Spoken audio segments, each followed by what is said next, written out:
زینب کا جہاد عباس کے جہاد سے کم نظر نہیں آئے گا، سکینہ کا جہاد اکبر کے جہاد سے کم نظر نہیں آئے گا۔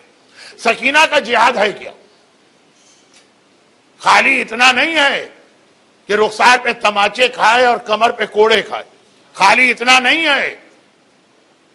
سکینہ کا اصل جہاد ذرا صاف سمجھیے، کم پڑھا جاتا ہے، اس لیے میں اس کو بتا رہا ہوں چاہے تھوڑا سا غم کا بیان تھوڑا سا کم ہو جائے۔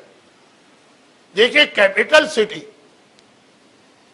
عربی میں جسے عاصمہ کہتے ہیں، اردو میں دارالحکومت کہتے ہیں، جو پہلے دارالسلام تھا اب سنا ہے کہ کوئی اور شہر ہے۔ خیر، جو کیپٹل سٹی ہوتا ہے جہاں گورنمنٹ کے سارے آفیسز وغیرہ ہوتے ہیں، وہاں پہ جتنے لوگ شہر کے رہنے والے ہیں نا اس سے زیادہ مسافر ہوتے ہیں۔ جس آدمی کو گورنمنٹ کے کسی ڈپارٹمنٹ میں کوئی کام ہے چلا گیا، جانا پڑے گا۔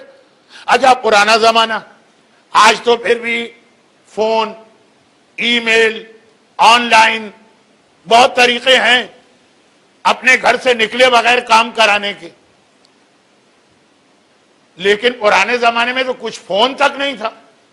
چھوٹا سا کام بھی اگر کوئی گورنمنٹ کا آپ کا اٹک گیا آپ کو خود جانا پڑے گا۔ ساری منسٹریز کے آفیسز کیپٹل میں ہوتے ہیں، تو پرانے زمانے میں کیپٹل میں وہاں کے رہنے والے کم تھے، مسافر زیادہ ہوتے تھے۔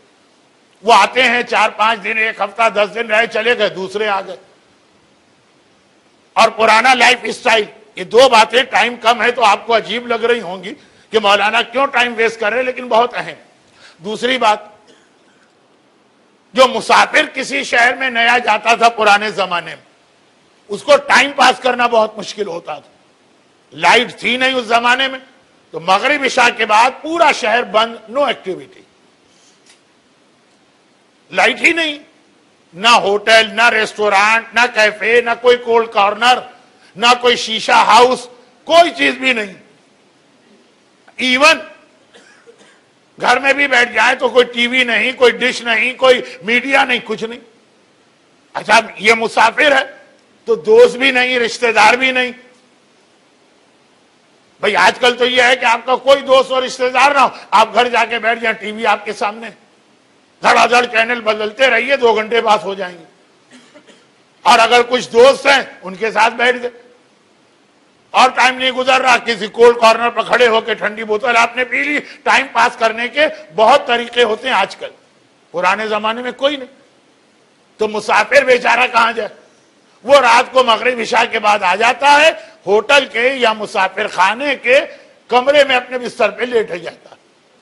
عادت ہے اپنے شہر کی، جہاں سے آیا وہاں تو بہرحال عشاء کی نماز کے بعد بھی 2 گھنٹے 2.5 گھنٹے لوگ جاگتے تھے۔ اپنے شہر میں تو دوست تھے، رشتہ دار تھے، گیدرنگ تھی، نیند آ نہیں رہی ہے۔ اب جب نیند بھی نہیں آ رہی، ٹائم پاس کرنے کا کوئی ذریعہ بھی نہیں ہے، تو آدمی کو اپنے گھر والے یاد آتے ہیں، خاص طور پر اپنے بچے یاد آتے ہیں۔ میں تو دیکھ رہا ہوں نا، کتنے سال ہو گئے حج کے بعد خانہ کعبہ کے اندر ہیں اور بچے یاد آ رہے ہیں۔ بہت ہی ظالم و سنگدل ہوگا جسے بچوں سے محبت نہ ہو۔ خانہ کعبہ سامنے ہے، عبادت کی اتنی بہترین جگہ، بچے یاد آ رہے ہیں۔ نیچرل بات ہے، اسلام کو بھی اعتراض نہیں۔ تبھی امام نے کہا جیسے ہی حج کرو فوراً مکہ چھوڑ دو، ورنہ تم کعبے کا احترام کم کر دو گے۔ یہ کعبے کا احترام ہی تو ہے نا کہ ہم نے دیکھا مومن آج گئے ہی نہیں پورا دن حرم۔ کیوں نہیں گئے آج کعبہ؟ کہا نہیں آج اپنا بچہ بہت یاد آ رہا ہے، کمرے سے نکلنے کو دل نہیں چاہ رہا۔ حج سے پہلے یہ نہیں ہوتا، حج کے بعد۔ خیر، تو بات یہ ہے کہ اب یہ مسافر اکیلا ہے، عشاء کے بعد کوئی ایکٹیویٹی نہیں ہے، عادت ہے رات کو 9-10 بجے سونے کی، بستر پہ پڑا ہوا ہے، بچے یاد آ گئے۔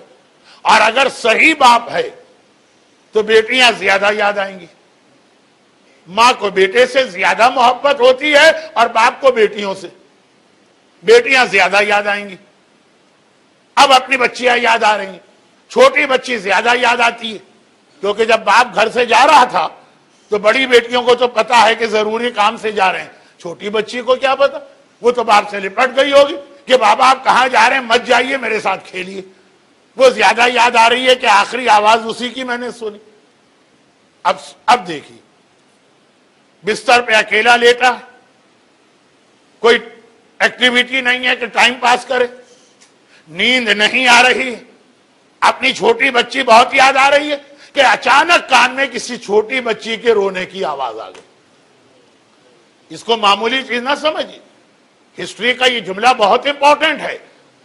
ابھی وہ اپنی بچیوں کو یاد کر رہا ہے کہ ایک چھوٹی بچی کے رونے کی آواز آئی، اور ایسی آواز کہ پہاڑ بھی ہو تو پگھل کے پانی بن جائے. کیسا رونا ہوتا تھا سکینہ کا. آدھی رات تک یہ رونے کی آواز آتی رہی.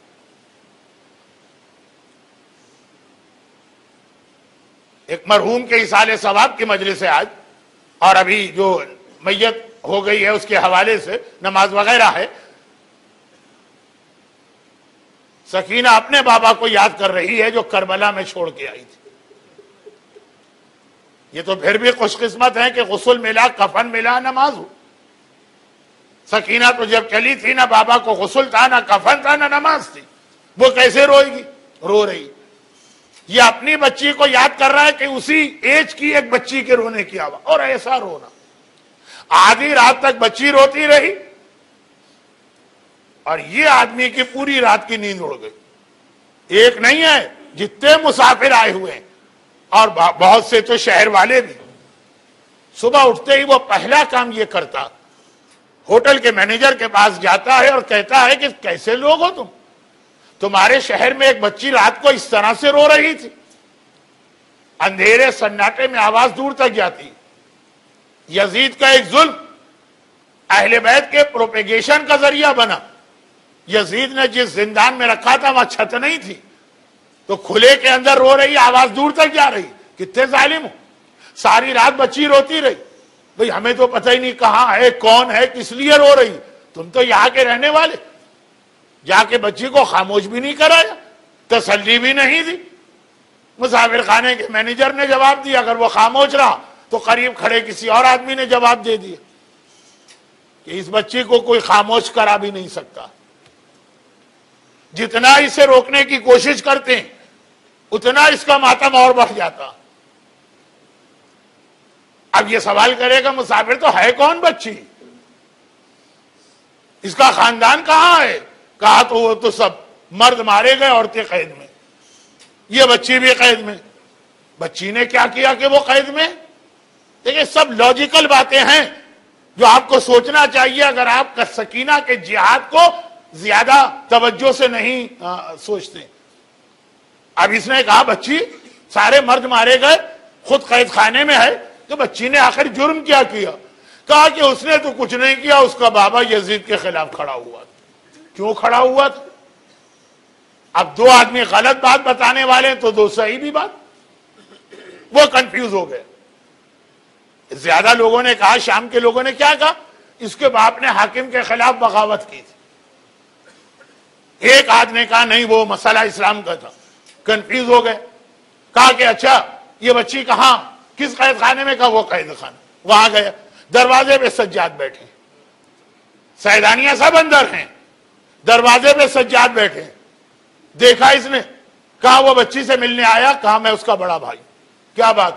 کہا یہ بچی پر ظلم کیوں ہو رہا ہے؟ اب سجاد کو پورا موقع ملا، کربلا کا جہاد بھی بتائے، اپنے بابا کا مقصد بھی بتائے، یزید کی خرابیاں بھی بتائے. دیکھیں یہ بہت اہم اسٹیج ہے، پبلک کو اٹریکٹ کر کے کسی پلیٹ فارم پہ لانا. یہ بہت اہم اسٹیج ہوتا ہے.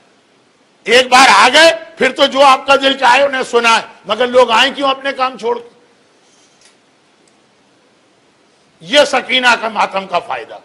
سکینہ کا رونا لوگوں کو کھینچ کھینچ کے قید خانے پر لاتا. وہاں سجاد بیٹھے، وہ امامت. کربلا بھی بتائیں گے، کربلا سے پہلے بھی بتائیں گے، کربلا کے بعد بھی بتائیں گے. لیکن سجاد کو یہ پلیٹ فارم ملے کیسے کہ پبلک آ کے بات سنے.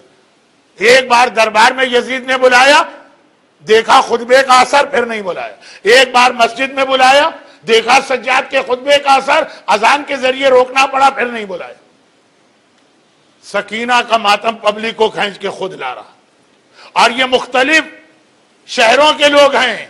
جب یہ سنتے ہیں واپس اپنے وطن جب جائیں گے تو گھر والے بھی پوچھیں گے، رشتہ دار بھی پوچھیں گے، بھائی شام سے آ رہے ہو، کوئی نئی بات دیکھی فوراً بتا دیا، ہاں یہ بچی دیکھی، یہ اس کا مشن دیکھا.